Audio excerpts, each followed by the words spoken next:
And welcome to She Thinks, a podcast where you're allowed to think for yourself. I'm your host, Beverly Hallberg. And on today's episode, Kim Russell, the former Oberlin College head women's lacrosse coach, joins us to share her experience when she spoke up in support of female-only athletics. She's going to detail for us the harassment and silencing she experienced from not just administrators, but also students when she shared her views and how that has led to her being removed from her coaching role and reassigned to a new position. Kim Russell has been a coach for 27 years and joined Oberlin's coaching staff in 2018.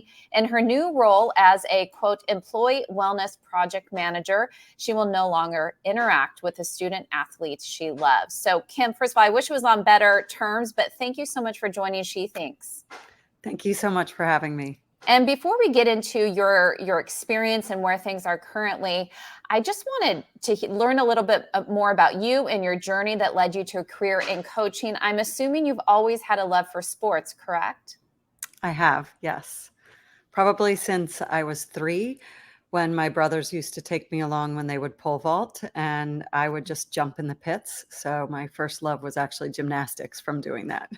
How did you get into lacrosse?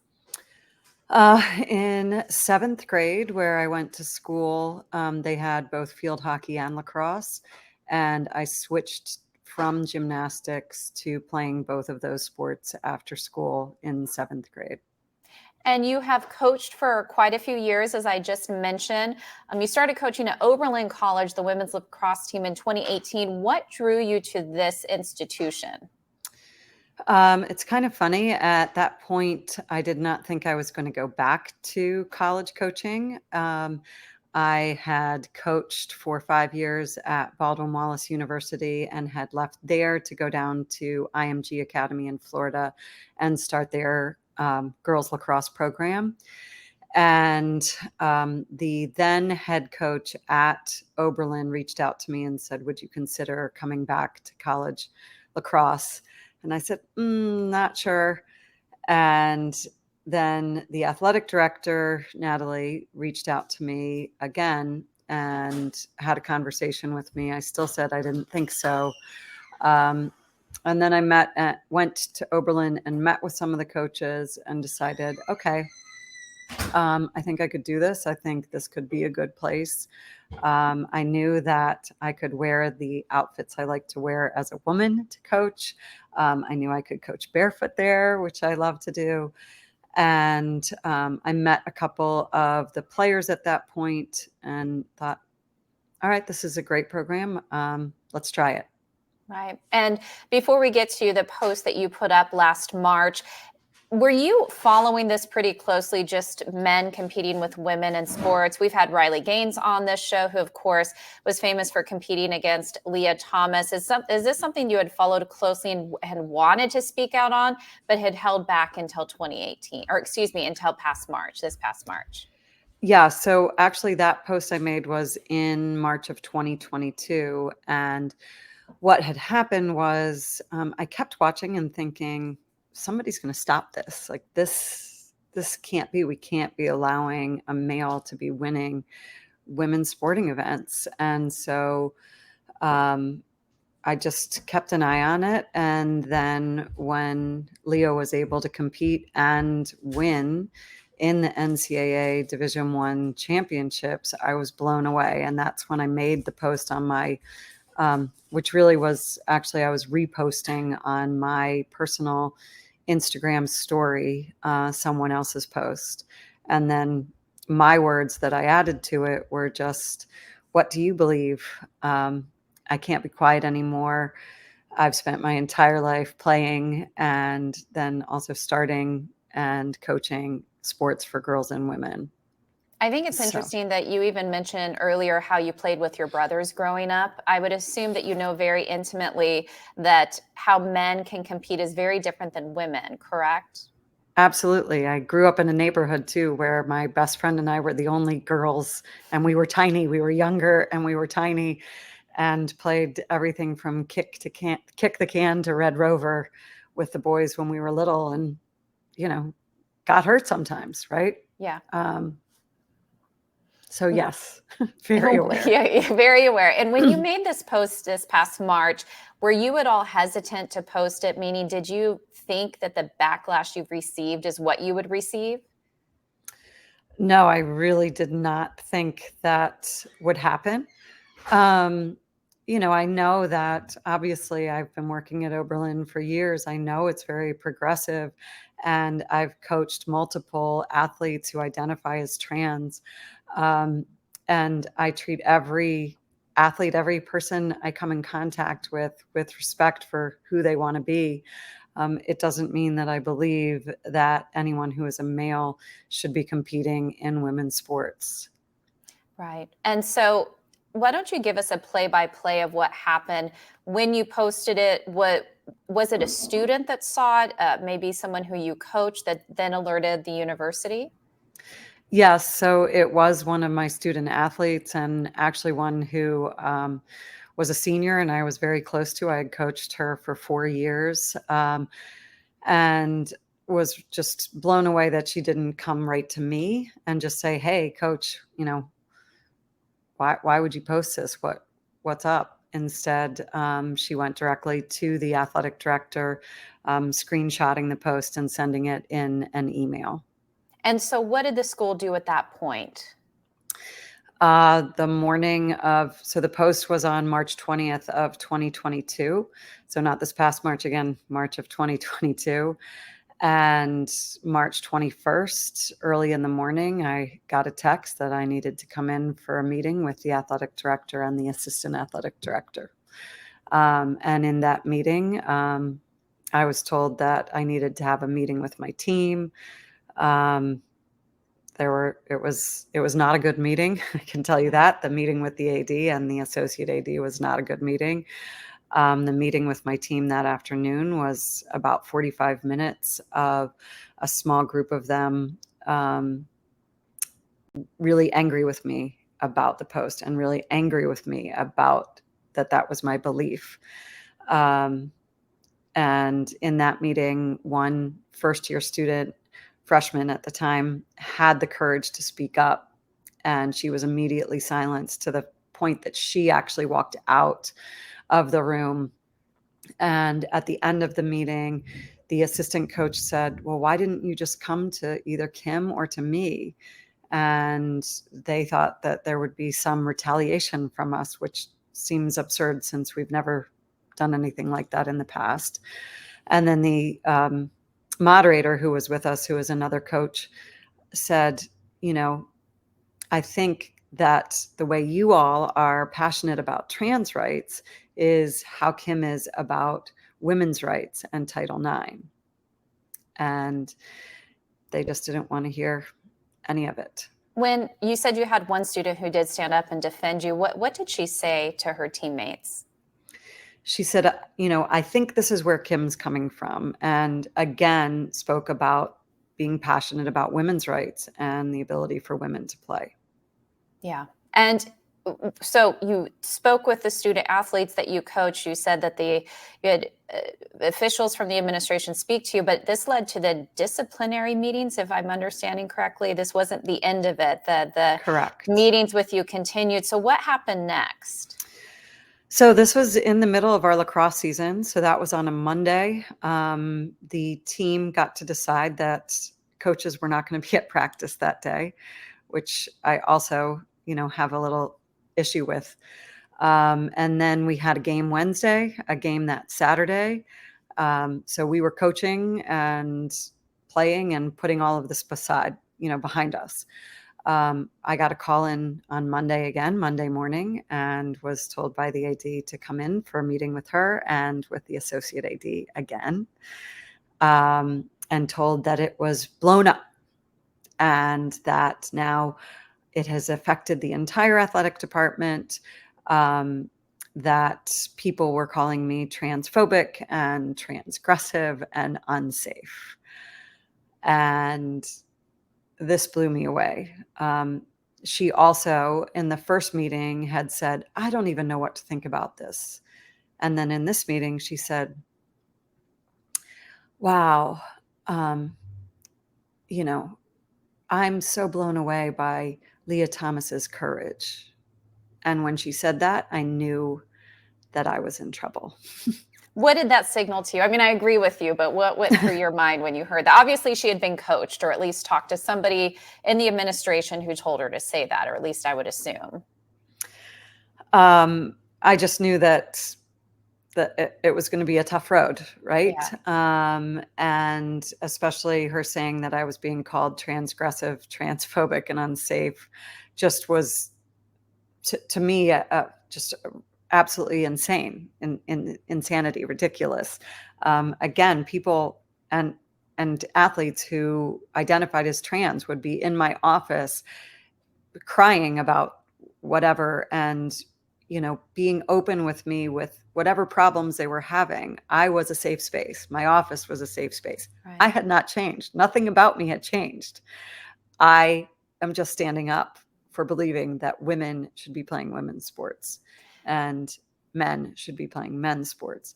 And a trans woman is a male. Males make sperm. Females make eggs. That's the difference right there. That's like the biological difference, Right. right?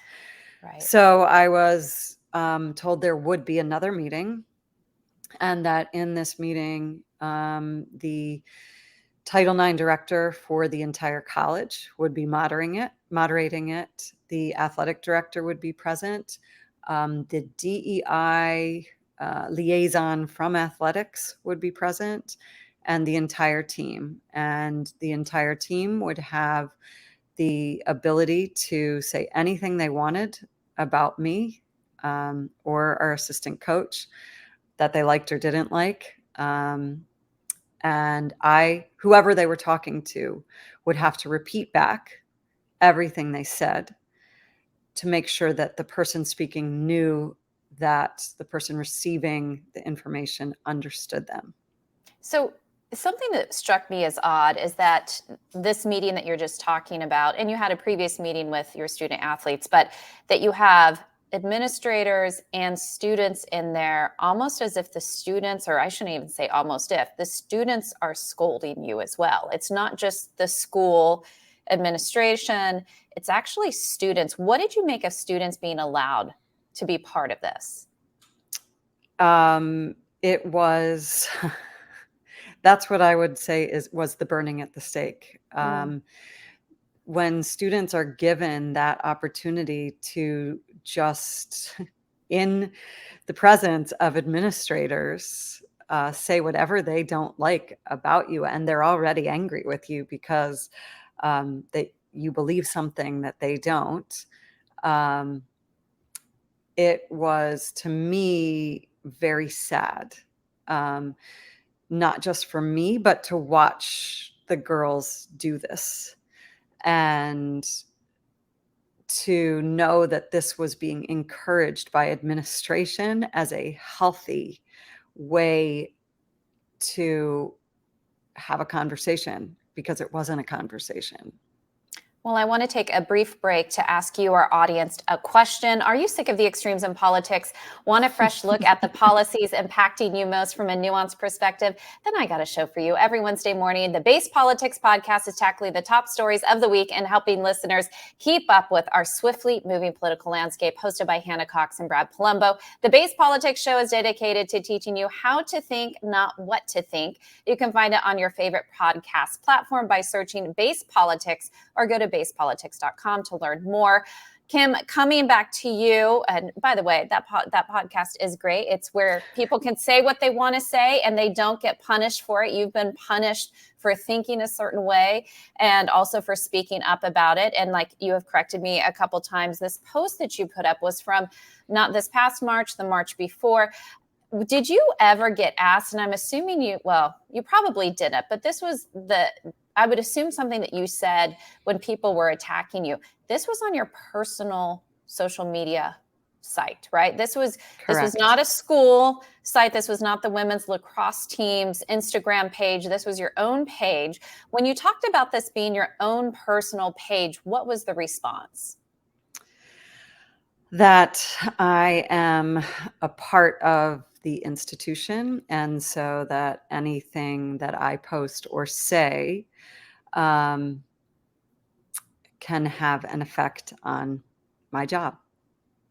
What if you had posted in favor of Leah Thomas? Would that have been called out? Is that getting political? No, that would have been celebrated. That would have been celebrated. So, Yes. have you seen other staff post on their personal sites about their own political leanings? I don't follow any of the other staff Right. on social media, except the woman who was my assistant, who is now acting interim head coach. Now, when you were in this meeting, this disciplinary session, you had staff as well as students scolding you, telling you what they thought. Were they trying to get you to believe something different? What was their goal? Was the goal just to shame you, or was the goal to try to get you to retract what you had done, or both? They definitely wanted an apology from me, right? They were looking for an apology for my actions. And um, they were very angry that I did not believe that a trans woman is a woman.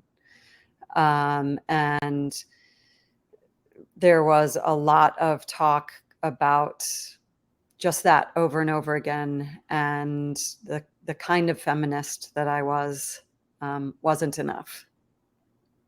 And so I want to talk about you being willing to speak up. Obviously, you didn't back down in the face of what you experienced in that situation, but you recently shared your story with IWF in a new documentary, as full-length profile, and the story did so well, it went viral, gathering 1.5 million views on X, previously Twitter, alone.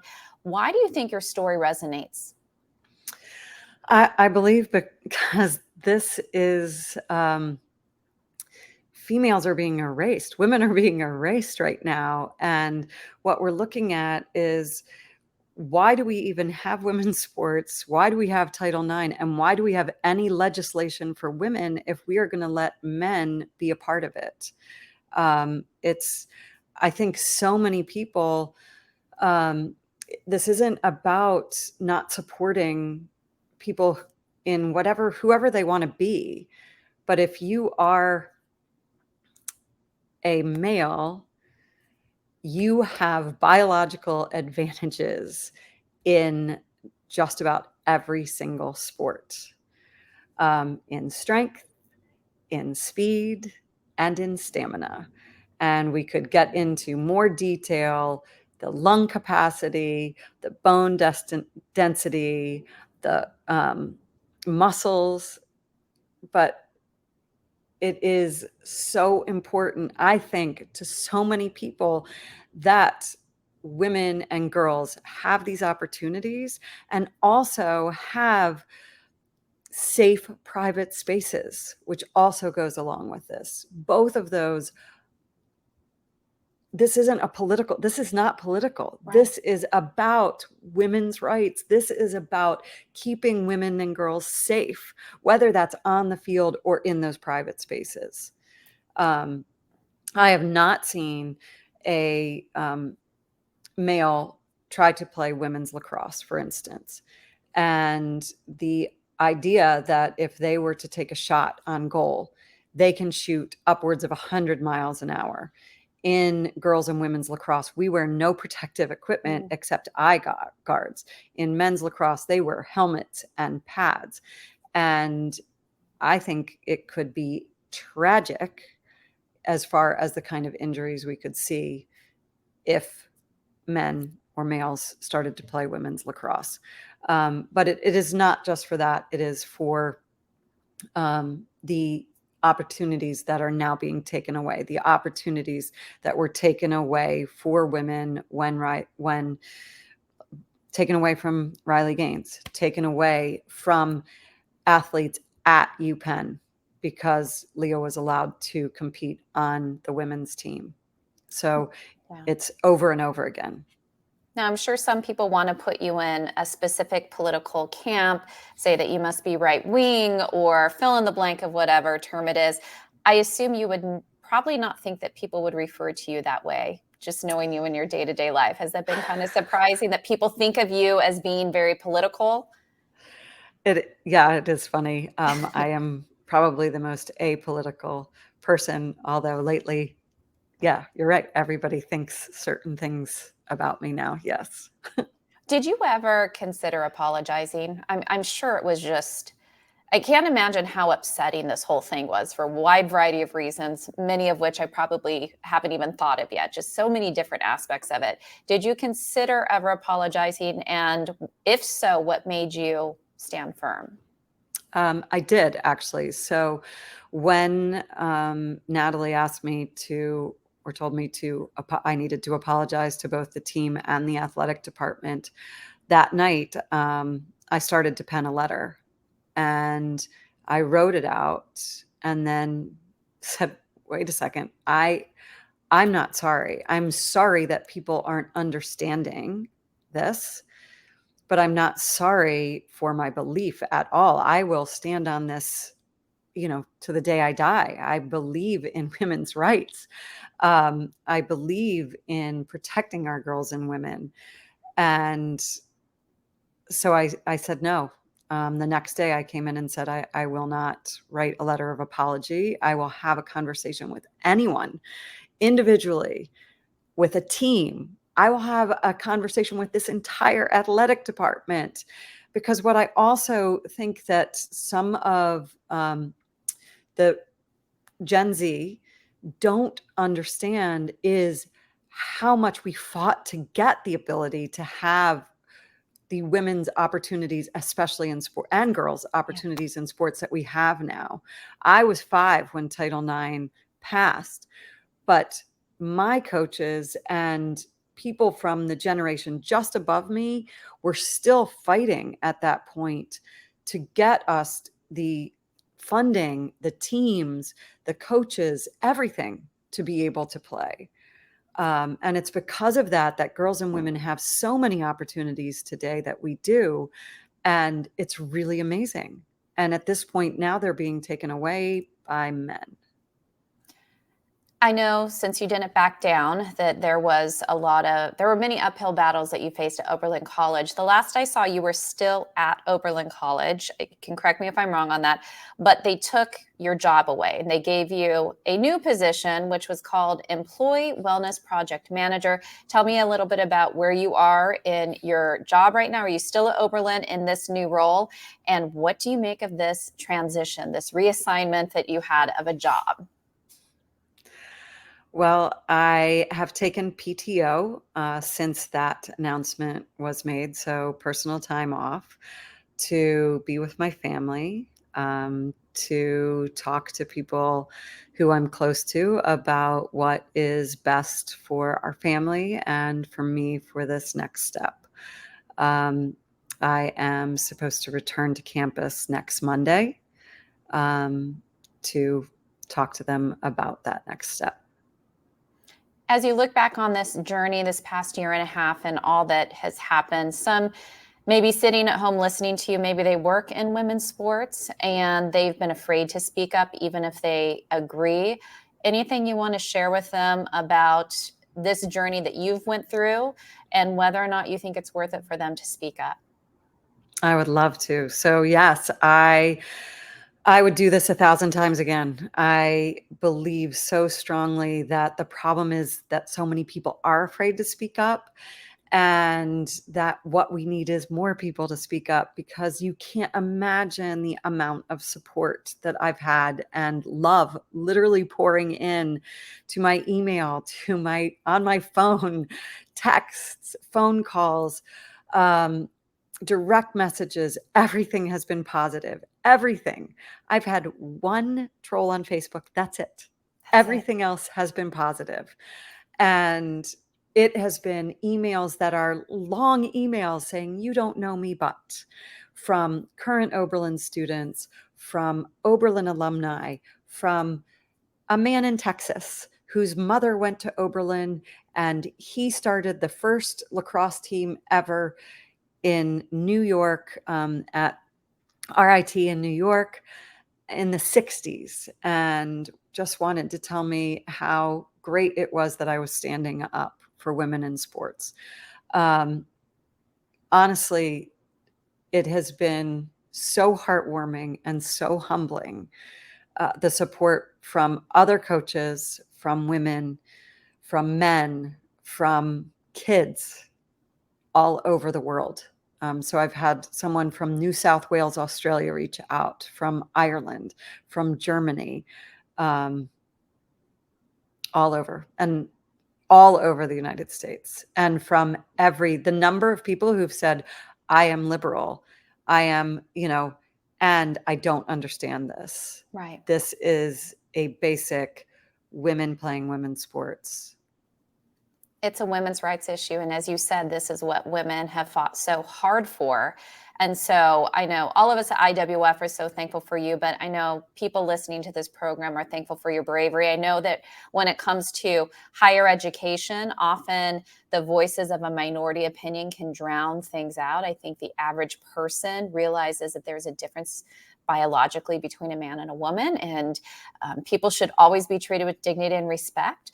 But when it comes to sports, it's women versus women, and that is a women's rights issue. And so we thank you for standing up and also for joining us today and sharing your story. Kim Russell, thank you so much. Thank you. It's been my pleasure to be here. Thank you so much. And thank all of you for listening to us today. Before you go, IWF does want you to know that we rely on the generosity of supporters like you.